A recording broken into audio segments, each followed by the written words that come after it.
Price Lord. ஒரே ஒரு வசனத்தை கூட காண்பித்து கொடுக்கிறேன். சங்கீதம் 4வது அதிகாரம் 8வது வசனம். சமாதானத்தோட படுத்துக்கொண்டு நித்திரை செய்வேன், கர்த்தாவே நீர் ஒருவரே என்னை சுகமாய் தங்க பண்ணுகிறீர். இன்னைக்கு ஆண்டவர் நம்மளை பார்த்து சொல்றாரு, மகனே மகளே, நீ நல்லபடியா தூங்க போற, உனக்கு நல்ல தூக்கம் வரப்போகுது.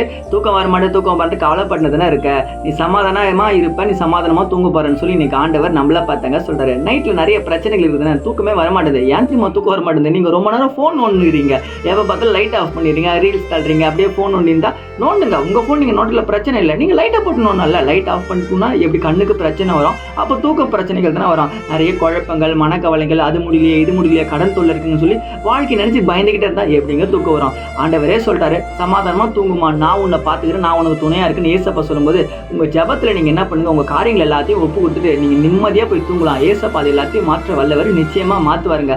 தாவீது ஆடு மேய்க்கிறவர் தாங்க. ஆடு மேய்க்கிறவருடைய வாழ்க்கையை மாற்ற முடிஞ்ச ஆண்டவரால உங்க வாழ்க்கையை மாற்ற முடியாதா? கண்டிப்பா உங்க வாழ்க்கையை மாத்துவாரு, உங்க பிரச்சனையை மாத்துவாரு. நீங்க எதை நினைச்சும் பயப்படாதீங்க. நிம்மதியா இன்னைக்கு தூங்க, நல்ல தூக்கத்தை நீங்க பார்க்க போறீங்க. விசுவாசிக்கிறீங்கன்னா ஆமென் போட்டுக்கோங்க. வசனங்களுக்கு ஃபாலோ பண்ணிக்கோங்க. God bless you.